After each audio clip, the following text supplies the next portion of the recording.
it might be partially me talking about your project last quarter because I find your project fascinating. That's fun. That's fine. Okay, so I hope this sounds good. It's probably an echo, but yeah. Welcome to Gay Time. Hi. Today we have a guest, Anna Grace. Oh, hi. How's your day going, Anna? It's all right. I just got sushi with Maisie Estrada and Karina Bajorn. Ooh, yeah. Dude, I love sushi so much. I didn't get sushi. I got ramen. It was mid. Not a good spot. Nah. It's like it didn't taste like what I expected it to be, but it's also like probably like actual More accurately. Which is, to what Japanese ramen is. That's so funny. Yeah. Anyway. I ask this question to everyone that comes on. Mm-hmm. Do you remember how we met? Because See, I remember just your name popping up in the D&D Discord my second year here. Yeah. Last year. And I saw the last name Gay, and I'm like, that's either a joke or someone who's dead serious. And then I saw your face, I'm like, he looks like a Matthew Gay. I don't know how to feel about that. I think our first conversation, though, was during Tea Club. That's what I was going to say, yeah. Whenever we started bonding over tea, both herbal and verbal, as I say.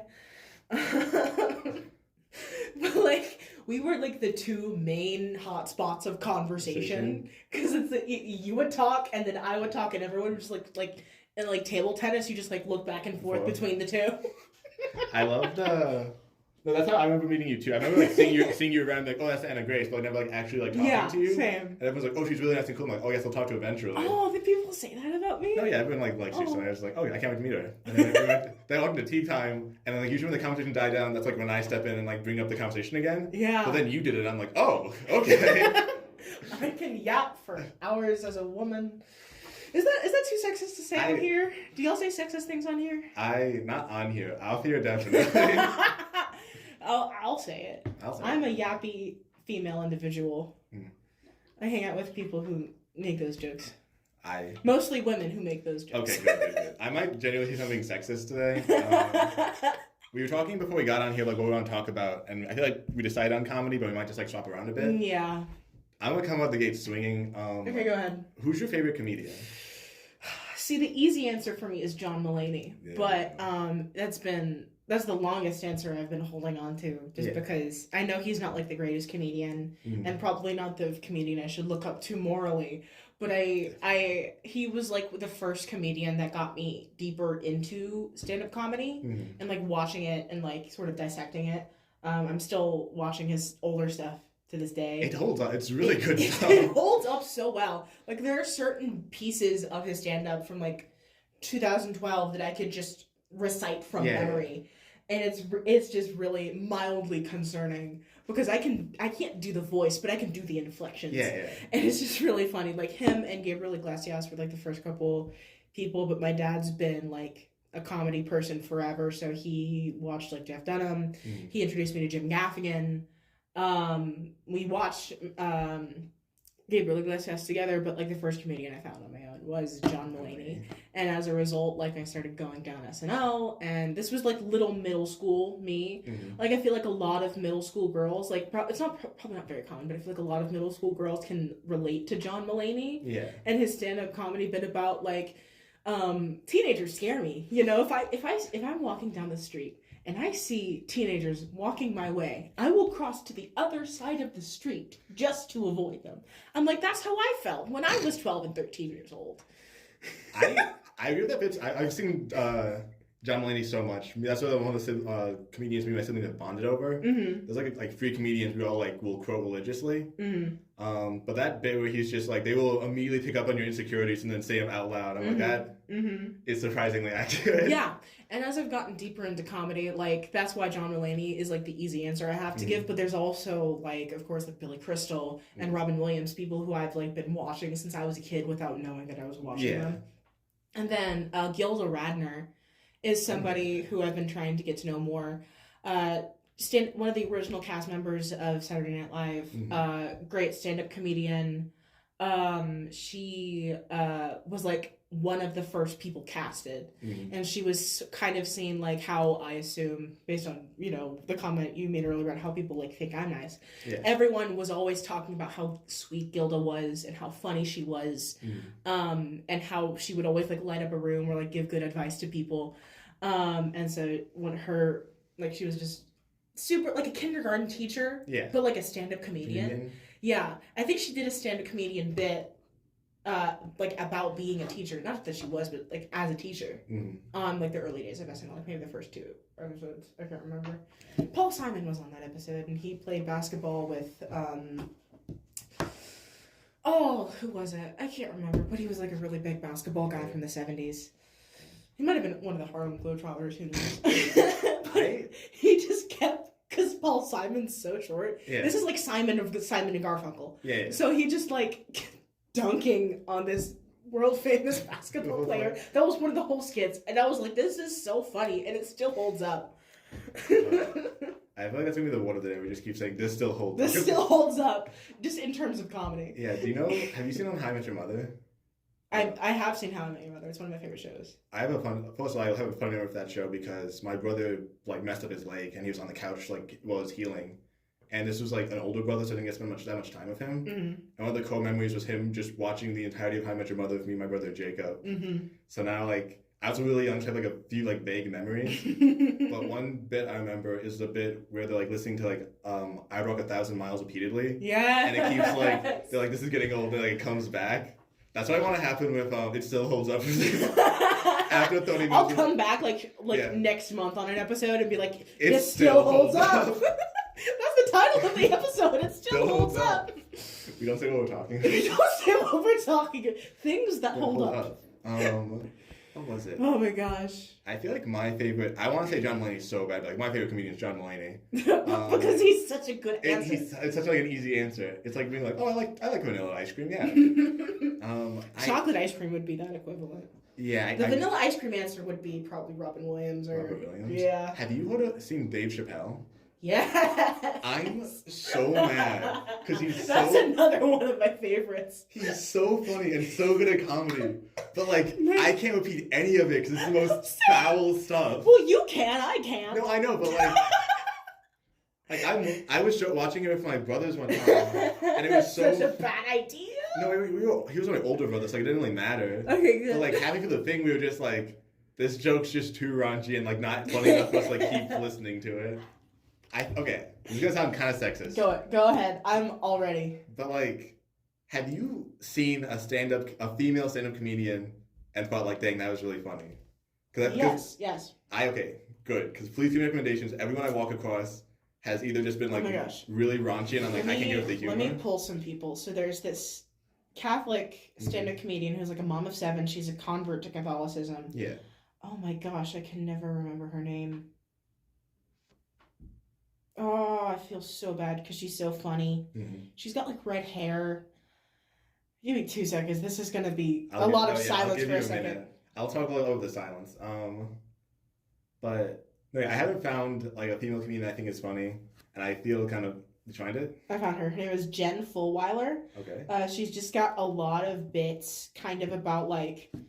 My favorite bit of hers is when people found out that I converted to Roman Catholic, the Roman Catholic Church, they're like, ew, why would you do that? There's so many rules, and it's exhausting, and you have to do all of these things, and that's just the Catholic opinion. I'll check her out. No, she's great. She's really funny. She's one of my favorites because, like, I can watch her comedy with my family, and it's, great. If you're okay with raunchier female humor with like a little bit of Catholic guilt and Catholic trauma. Yeah. I don't know if she was Catholic, but she was definitely Christian. Taylor. Hold on. This is going back to the phone. Tomlinson. Taylor Tomlinson. Got it. She's super pretty. But she struggles with like a lot of with bipolar, and she has a lot of bits about like how she was like an abstinent teen girl. Yeah. Again, another one of my favorite bits from her is Oh, I hesitate to say this because this is so controversial for your female listeners who are probably very Catholic. But she's like, my friends in high school, when they didn't get their period, they were like, oh no, I'm pregnant. I missed my time of the month. I thought I was carrying the Messiah. Yeah. But then, like, there's a lot of female comedians, in my opinion, tend to lean towards, like, jokes that lean towards, like, sex and sexuality. Yeah. But a lot of male comedians do, too. No. I'm not saying it's but, like a... Yeah. It's something I've noticed around all stand-up comedians versus, like, Jen Fulwiler, who kind of just, like, sticks to, like, the religious bit or, like, the family bits. Kind of like Jim Gaffigan to a certain extent. But I'm on the active hunt. That's why I'm looking into Gilda Radner and like older female stand-up comedians because she's hilarious as well. I'm trying actively to find stand-up comedians who don't right out of the gate make jokes about certain things. It's kind of wild because it's like always like the post like you're like, oh, this guy's pretty funny, and then boom, you're like, oh, okay. And I can't watch this with my family. And yeah. I watched Taylor Tomlinson with my sister once, and she kind of like glazed over some of the jokes, and I'm like, "Do you know what you're watching right now?" And she's like, "No." I just put on for background noise. She just put it on for background noise. Because she had some like really funny bits in there. Yeah. But like Jen Fulwiler is someone I yap about constantly, and she's probably not funny to everybody, but she's definitely funny for kids who like grew up Catholic and are looking for like the cool wine aunt. Yeah, it's like, oh. And she gets canceled on the internet partially for being Catholic, I think. I don't quite know what her controversy is. Yeah. But it's like, I think some of it is like her being not Catholic enough, some of it's her being too Catholic. It's a lot. You can't please everybody. Speaking of controversy, I'm so mad because I feel like every time I'm like, I love this comedian, just like something comes out about them. Yeah. It's the same for like every famous person, I feel like. Yeah. John Mulaney. Okay, I'm so mad. I have so many things to say on that. I love John Mulaney so much. Okay. And I feel okay expressing this opinion because many other female comedian fans have also come out and said this. Yeah. I don't trust John Mulaney's ex-wife. No one really liked her book when she came out with it post John Mulaney divorce. Yeah. And I'm personally of the opinion, hey, John Mulaney very clearly was not with his wife when Olivia Munn was in the picture. Yeah. He had been in rehab for a year. They had supposedly, to my understanding, it's like they separated and then he went to rehab. Then they continued to be separated. And then he went with Olivia Munn. And then he got her pregnant. And then X, Y, and Z. And then they got married. And now they have a second kid. I have a weird tangent about John Mulaney's second kid's name. But what's his name? I haven't. John Mulaney's second child is a girl. Oh. But Olivia Munn is traditionally, I don't know, I can't remember what kind of Asian she is. That sounds so racist. I'm so sorry, Olivia Munn. You're beautiful and I love you. But like her, I think she's Vietnamese. I don't know. But they named her June after Olivia's mother. Yeah. John Mulaney's mother-in-law. Jun. They were playing around with first names. And they just, the surrogate was giving birth and they didn't know what was happening in time. No, they knew, but like it was like frantic. Yeah. And so they were thinking, what's a good first name? May, M-A-I. May June. Yeah. That's rough. And then he said that in like one of his live streamed late night show that he had on Netflix for a little bit. Yeah. But I was like, that's not something I would ever let go. I would be pressed afterwards. Especially because Mulaney sounds like July. But I've always known that John Mulaney is a questionable moral figure, and I feel as though all celebrities are questionable moral figures. Yeah. Which is why I'm okay whenever the comedians are a little bit more offensive sometimes. And then they go joke like, like there's certain things I'm not gonna tolerate. Like when you go as far as Kanye, I can't stand behind you. Yeah. But like, if there's a complex family situation like John Mulaney's, I'm not gonna walk away. It's like I crawl back to them the way the fans of the Foo Fighters crawl back to I forgot his name. I feel horrible. You're fine. He's the guy from Nirvana. He was the drummer of Nirvana. Mm. Who like keeps cheating on his wife, and they're like, he's a rock star. Who cares? I don't know. Oh my gosh, my dad's gonna kill me because my dad's a big Foo Fighters fan. I'll let you Google that. One person.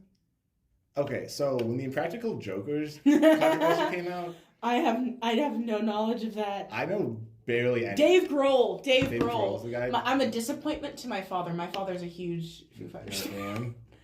Anyway, that's a shame. Impractical Jokers. Yeah, so I'm not an Impractical Jokers person. I'm not either, but I watched like a few seconds of one because my friend was watching it one time. But when I heard the controversy came out, like a little bit of me was just like, "This is one of the jokes, right? This is gonna come out I genuinely thought they were gonna come out like 2 months later. Like, we got you guys." That's hilarious. That's hilarious. They did not come out. It actually got worse. Yeah.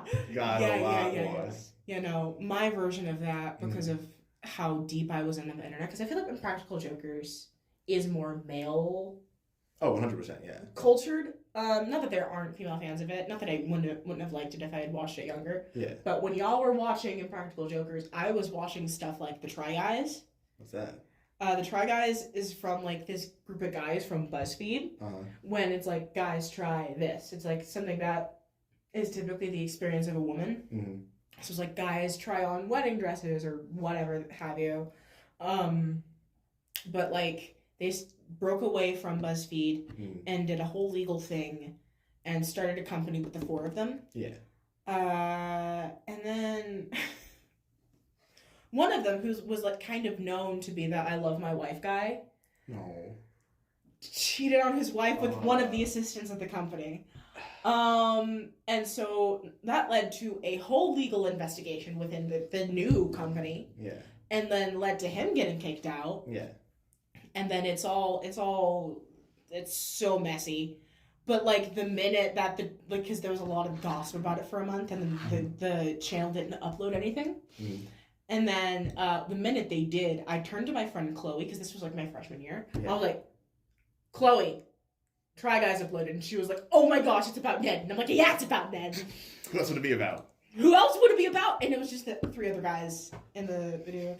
I still say to this day, their logo is a triceratops. There was 3 of them at one point until recently. Yeah. They could have rebranded to the T-R-I, Try Guys. That would have been beautiful. That would have been beautiful. They missed an opportunity. Oh man, I'm a person who loves puns. No, puns and dad jokes are great. My friend Tony has a couple really good ones, but my dad is the king of dad jokes. Yeah. I'm not gonna contest you like, my dad. No, yeah. I'll take your word for it. Oh my gosh. Do you ever? I do this at work all the time. I'll be at work zoning out, and I'll just think of like a banger joke, and I'll just sit on it for like a few months, and then wait till I use it. Oh, I can't do that. I have to text it to my roommate immediately. I'm patient. I take my time. Sometimes I break. One time, I broke and I said the joke like too early. I could wait for a better time, and I said it like one person chuckled, and my friend turned to me and he looked at me and like dead in my face, and he was like, "And you could have saved it for a better time." And I was like, "I've been sitting on that joke for a month and a half. I'm using it right now." That's so funny. That part got him laugh because he didn't know I was actually sitting on that. That's so funny. No, yeah, I think good jokes do tend to ruminate. Yeah. Yeah. Wait. Look at how much time we have, so we can I think we're chilling. Yeah. But what's your opinion on? Oh, okay. We have 9 minutes left. That's fine. Yeah. What's your opinion on like? I'm trying to think like how to word this. Not like dark I guess like comedy on tragedies. You know what I'm talking about? Yeah, I think. Yeah, just like stuff that's just straight up controversial. No, not like controversial. Okay, like controversial? For example, like do you remember the Titanic submarine? Don't laugh. People, that's the problem. Stop. This is the problem that I'm talking about. Like okay. Stop. Listen. I get it.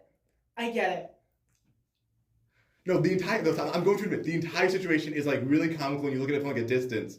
But like 3 people died. 3 people died. Yeah. I understand. I understand. We did not mourn them for a second. As soon as we realized the thing like I don't even know what happened. I remember this was my freshman year again. I was so. I was like, gosh. I thought it was funny, and I really like looked into the research, and I was like, oh wait, people died. Here's the thing. Yeah. Here's the thing. I personally don't know where the line is. All I know is that a month or two after 9/11 happened, Robin Williams made a really banger 9/11 joke, and then it did well, and then no one touched 9/11 again until 22 years later. It's like the rule on South Park was like 22.3 years or something before you can make fun of a tragedy. I know that people are like starting to abide by that and are like waiting.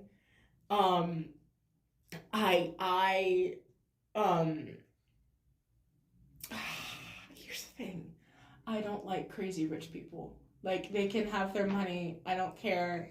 I think they're a little bit dumb for keeping all of that money. It's like, it's smart. It's smart on their end. But I'm like, why would you keep all that money if you're just not going to use it? Yeah. I'm sure there's like an actual fiscal reason, audience. I'm just a little ill-educated with money as someone who grew up in a middle-class family. They jumped all education to like John Mulaney law. John Mulaney law now politics.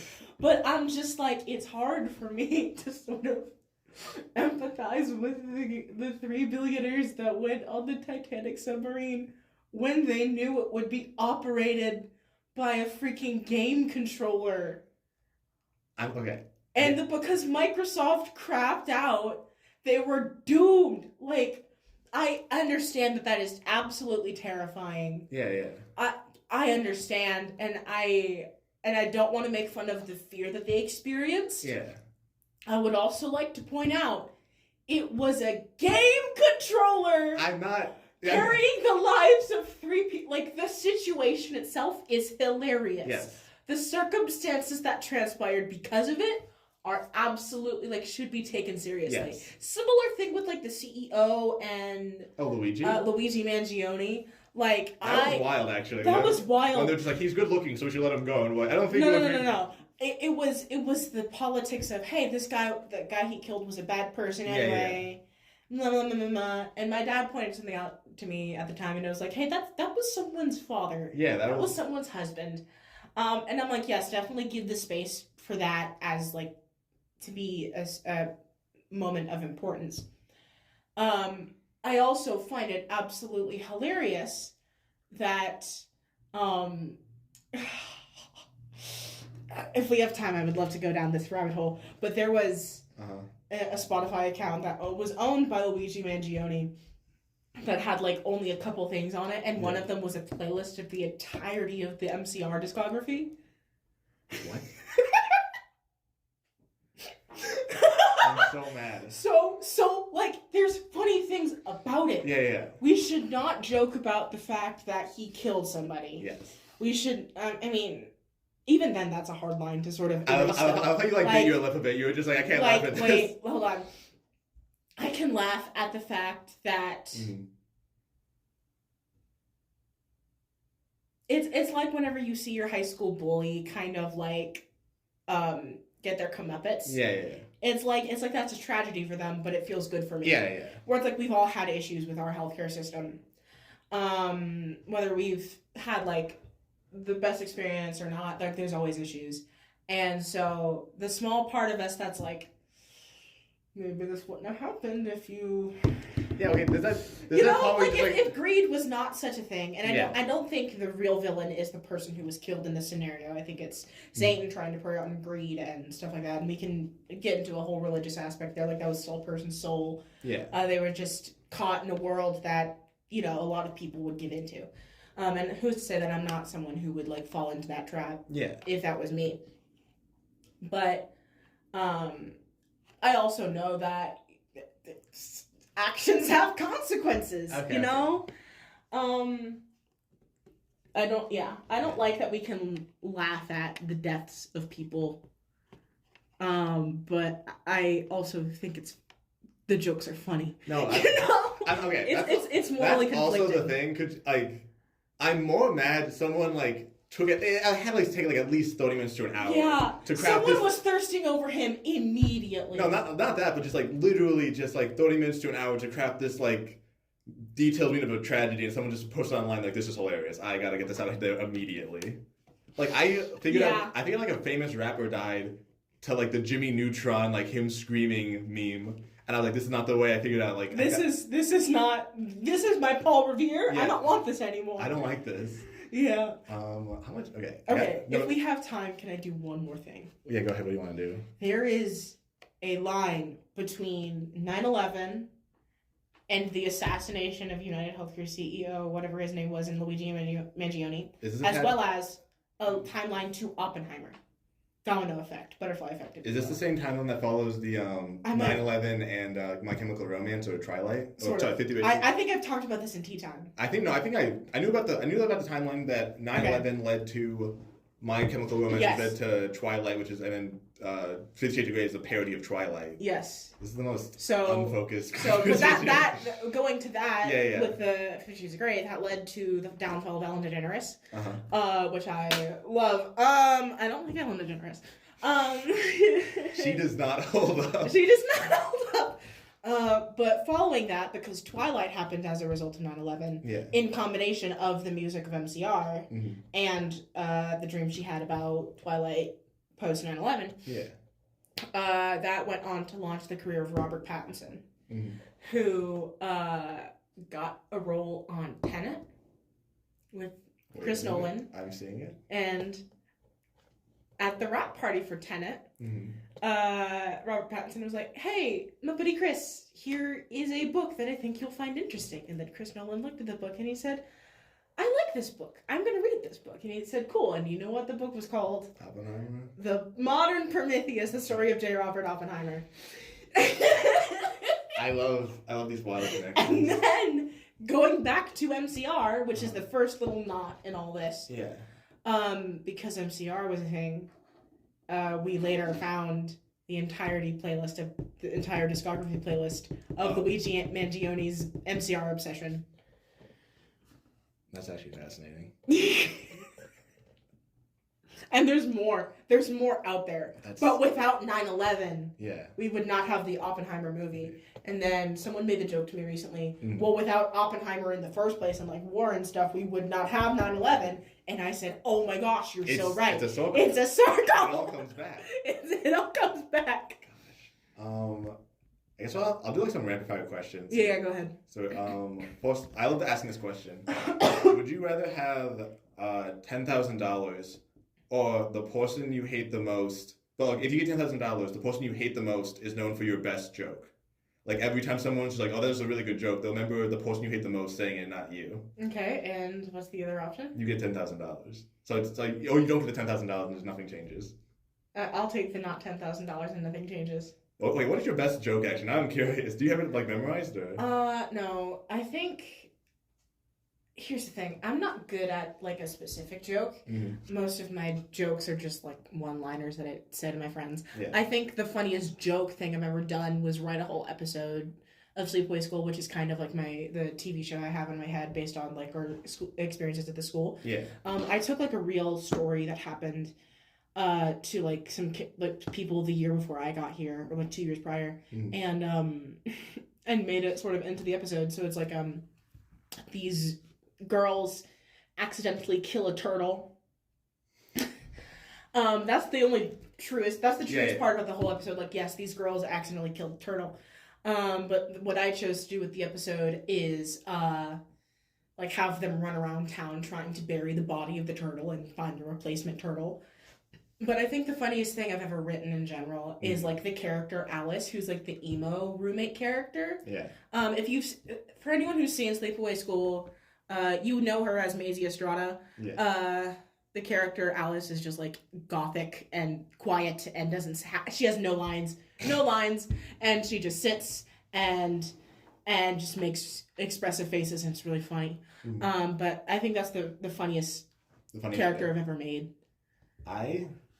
And if someone else were known for that, I think I'd die inside. You'd be mad? I would be devastatingly upset. I don't think this is my funniest bit. I don't know what my funniest bit would be, but I had this one bit from two stories actually. One, I had this bit from high school where whenever my friend said something like really out of pocket or straight up just like a heinous thing, I would be like, dude, my man. And like, I'm stealing that. No, that's just hilarious. like dab him up. And My man. It was funny the farther away we walked, I walked across the entire classroom to dab him up.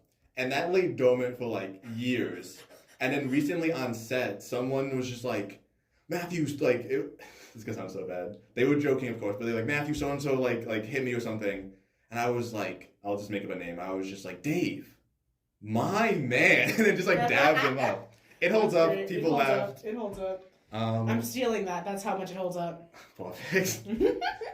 What was it? The other story was... Anytime Robert Vance says something mildly offensive to me now, I'm going to be like, my man. There was a day, I was hanging out with my roommate, my friend Tomas, and one person was like, do you guys just do bits all day? And I'm like, yeah, it keeps us going. It's pretty nice. And like, oh, you should go a day without doing bits. And then me and Tomas were like, oh yeah, we'll give it a shot. The most depressing day of my entire life. not actually, but it's up there. It was terrible because we had the same classes, so we just follow each other around, just like talking completely normal, no bits, no laughs, no nothing. But like the most insane stuff would be happening around us. So this homeless guy was like arguing with himself, and me and Tomas just like both like look at each other, just like both stone faced, and I'm like, that's strange. And he's like, yeah. And I would just walk to school, and then that's painful. It was terrible. And then the next day the girl was like, how was it? And I'm like, it was terrible. I never want to do that again. Why'd you make us do that? What would you have said? What? What would you have said? If the homeless guy. Dude, I have to go back to that moment. I don't even know what I would have said. It was like genuinely insane. Yeah. Oh my gosh. Yeah. Any other questions? What's your opinion on like inside jokes? Inside jokes? Opinion? Not like opinion, but like... Oh, my favorite inside jokes? I guess so. It's kind of weird doing an inside joke thing. Yeah. I love... I guess the audience is in on this one now. One of my favorites is like talking about like tea club. And I call it like tea, herbal, and verbal. That's just what I call it. I think... I'm trying to think of an inside joke that we have. I guess holds up. Holds up.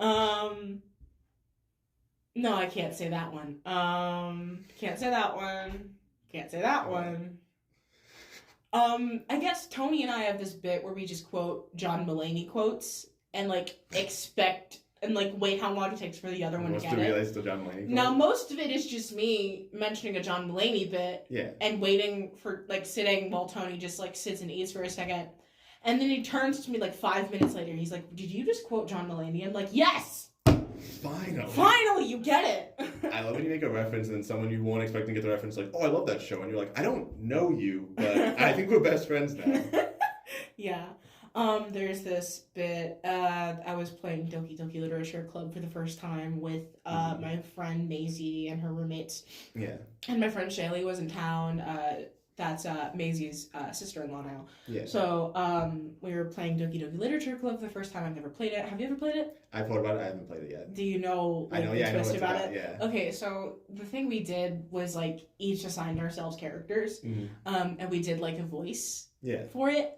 So like they had one character be like Southern, and then one with like a very thick Indian accent, and etc. stuff like that. I chose a Northern Irish accent, like from like Dairy Girls, like and I'm about to do a Northern Irish accent because I love Dairy Girls and it's my favorite bit ever. It's like Nicola Coughlan, I think is her name. She's like on Bridgerton and whatever. She's from Northern Ireland, so I love doing an impression of her character, Claire. She's like it was Michelle's fault. It was all Michelle. I swear, if anybody should be blamed here, it's Michelle. I'm not going to take responsibility for something I didn't do. So that was the accent I had to do. Yeah. And then like, but the word I would say to, the word I would say to get into the voice is Michelle, because like that's what the monologue starts with. So I'm like, Michelle, okay. And then I continue to give the line. It's just a really whiny Irish girl. And it was really funny. Yeah, that's so like sometimes I just turn to Maisie or Therese Boucher and it's like, Michelle.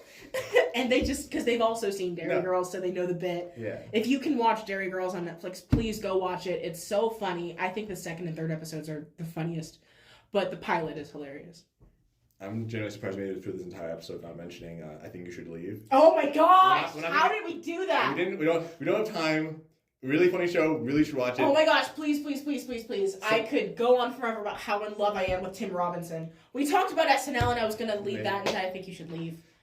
There's some a few episodes are kind of just like just screaming humor, which I'm not like the big fan of, just a guy yelling. But there's some banger episodes. There's like so many good episodes. But, oh my gosh, we so like all Tony writes sometimes is like that kind of circle of comedy, like him and Jane Doyle.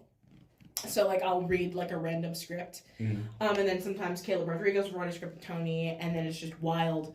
Did you ever read the Superman is racist bit for directing?